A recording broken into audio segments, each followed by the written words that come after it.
राधे राधे मेरे प्यारे भाइयों बहनों माताओं व बंधुओं, संस्कार की बातें चैनल में आपका स्वागत है। बंधुओं, आज आषाढ़ मास कृष्ण पक्ष की त्रयोदशी तिथि और मैं आपको सुना रही हूँ स्कंद महापुराण की कथा। बंधुओं, स्कंद महापुराण की कथा सुनने वालों को सभी तीर्थ दर्शन करने के बराबर पुण्य की प्राप्ति होती है। बंधुओं, एकाग्रचित होकर सच्चे दिल से स्कंद महापुराण की कथा को सुने। बंधुओं, यदि आपने YouTube चैनल संस्कार की बातें अब तक सब्सक्राइब नहीं किया तो जरूर करें और बेल आइकन दबाना ना भूलें ताकि आपको हमारी आने वाली सभी वीडियोस की जानकारी सबसे पहले हो सके। बोलो स्कंद भगवान की जय, शिव शंकर भोलेनाथ की जय। ब्रह्मा जी की आज्ञा से सब देवता दधीची के आश्रम पर गए और उनसे बोले, देव, हमने पूर्व काल में जो अस्त्र शस्त्र यहाँ रखे थे वे सब हमें दे दीजिए। यह सुनकर दधीची ने हंसते हुए कहा, बड़भागी देवताओं, आपके उन अस्त्रों को बहुत काल से यहाँ व्यर्थ रखा हुआ जानकर मैंने सबको पी लिया। उनकी यह बात सुनकर देवता बहुत चिंतित हुए और पुनः ब्रह्मा जी के पास लौटकर मुनि की सब बातें कह सुनाई। तब ब्रह्मा जी ने सबके अभिष्ट कार्य की सिद्धि के लिए देवताओं से कहा, तुम लोग दधीची से उनकी हड्डियां ही मांगो, मांगने पर वे दे देंगे, इसमें तनिक भी संशय नहीं है। ब्रह्मा जी की बात सुनकर इंद्र बोले, वृदासुर नामक जो दैत्यराज है उसे विश्वकर्मा ने उत्पन्न किया है। यद्यपि वह निरंतर अत्यंत क्रूरतापूर्ण कर्म करने वाला है, तथापि ब्राह्मण होने के कारण मैं उसका वध कैसे कर सकता हूँ। इंद्र की बात सुनकर ब्रह्मा जी ने अर्थशास्त्र को प्रधानता देने वाली युक्ति से उन्हें समझाया और इस प्रकार कहा, देवराज, यदि कोई आतताई मारने की इच्छा से आ रहा हो तो वह तपस्वी ब्राह्मण ही क्यों ना हो, उसे अवश्य मार डालने की इच्छा करे। ऐसा करने से वह ब्रह्म हत्यारा नहीं हो सकता।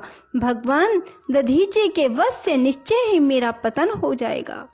उस ब्राह्मण की हत्या से सभी तरह के महान पाप अपने को लगेंगे। अतः हमें ब्राह्मणों का अनादर नहीं करना चाहिए। परम धर्म अदृष्ट रूप है।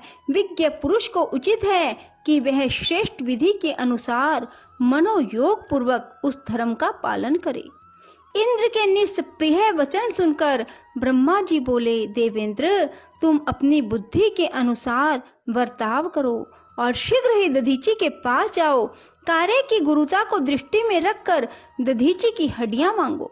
बहुत अच्छा कहकर इंद्र ने ब्रह्मा जी की आज्ञा स्वीकार की और गुरु बृहस्पति तथा संपूर्ण देवताओं के साथ दधीची के मंगल में आश्रम पर गए। वह आश्रम नाना प्रकार के जीव जंतुओं से संयुक्त होने पर भी पारस्परिक वैर भाव से रहित था। वहां बिल्ली और चूहे एक दूसरे को देखकर प्रसन्न होते थे। एक ही स्थान पर सिंह, हथनियां, हाथी के बच्चे और हाथी परस्पर मिलकर नाना प्रकार की क्रीड़ाएं करते थे। नेवलों के साथ मिले हुए सर्प एक दूसरे से आनंद का अनुभव करते थे। ऐसी ऐसी अनेक आश्चर्य भरी बातें उस आश्रम पर दिखाई देती थी। दधीची मुनि अपने उत्तम तेज से सूर्य अथवा दूसरे अग्निदेव की भांति प्रकाशित हो रहे थे। उनके साथ उनकी धर्म पत्नी सुवच्छा भी थी।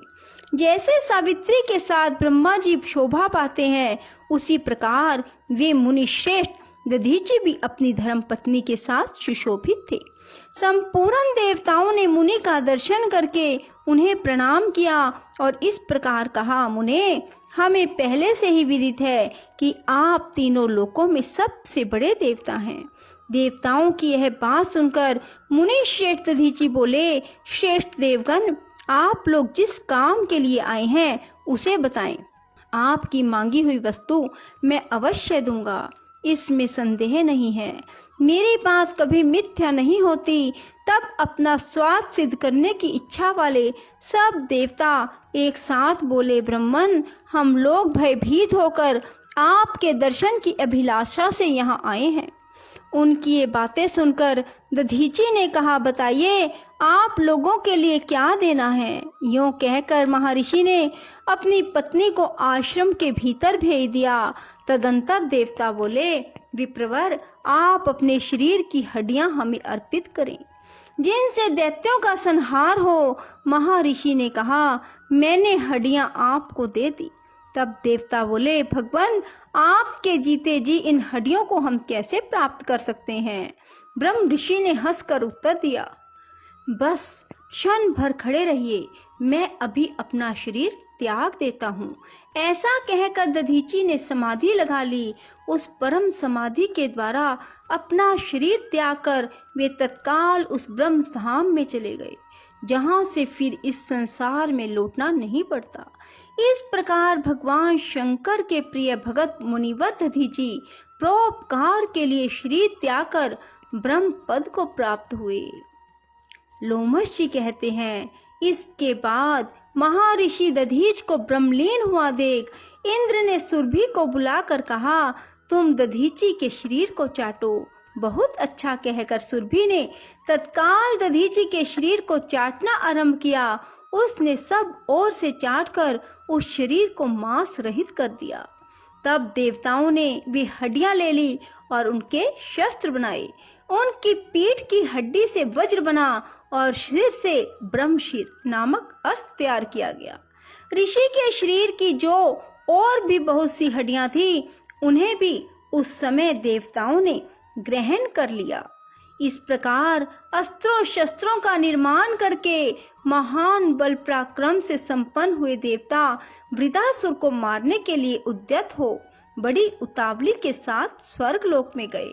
तत्पश्चात महर्षि दधीची की पत्नी सुवर्चा देवी, जिन्हें देवताओं की कार्य सिद्धि के लिए महर्षि ने आश्रम के भीतर भेज दिया था, वहां पुनः लौटकर आई और वहां जो कुछ हुआ वह सब उन्होंने अपनी आंखों से देखा। यह सब देवताओं की ही करतूत है। ऐसा जानकर उस सती साध्वी सुवच्चा के मन में बड़ा क्रोध हुआ। उन्होंने अत्यंत रुष्ट होकर शाप देते हुए कहा, देवता आज से संतानहीन रहें। तपस्विनी सुवच्चा ने इस प्रकार देवताओं को शाप दे दिया और स्वयं एक पीपल वृक्ष के मूल भाग में बैठकर रोदन करने लगी। उसी समय उनके उदर से महात्मा दधीची के पुत्र महातेजस्वी पिप्पलाद प्रकट हुए।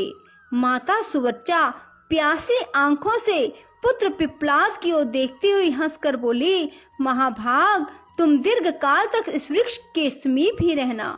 तुम मेरे आशीर्वाद से शीघ्र ही ऋषियों में श्रेष्ठ स्थान प्राप्त करोगे। अपने पुत्र के प्रति ऐसा कहकर साध्वी सुवर्चा श्रेष्ठ समाधि लगाकर पति के समीप चली गई। इस प्रकार उन्होंने पति के साथ सत्यलोक प्राप्त किया। इधर वे देवता लोग अस्त्र शस्त्रों का निर्माण करके युद्ध के लिए उत्सुक हो दैत्यों के सामने गए।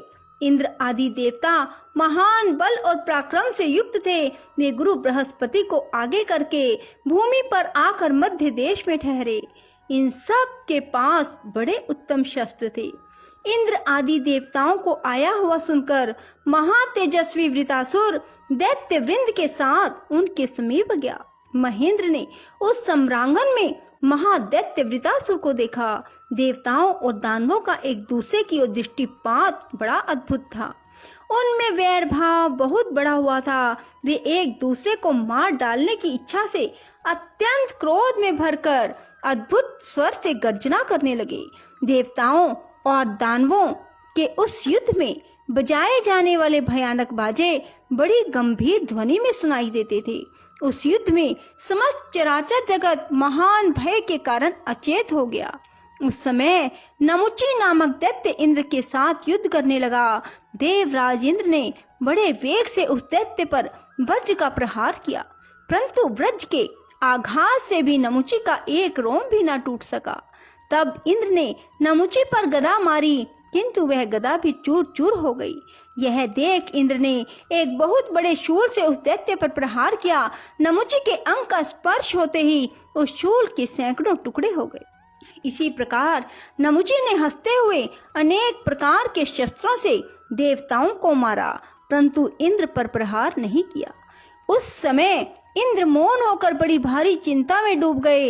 इसी बीच में उस महाभयानक संग्राम के भीतर इंद्र को संबोधित करके आकाशवाणी हुई, महेंद्र, यह दैत्य देवताओं के लिए बड़ा भयंकर और घोरतर है। इसके लिए जल से निकला हुआ फेन ही दुर्लंघ्य शस्त्र है। उसी के द्वारा इस महान असुर का शीघ्र संहार करो। दूसरे किसी शास्त्र से आघात करने पर यह असुर कभी मारा नहीं जा सकता। इस मंगलमयी देवी वाणी को सुनकर अनंत पराक्रम वाले इंद्र समुद्र के तट पर गए और फेन प्राप्त करने के लिए प्रयास करने लगे।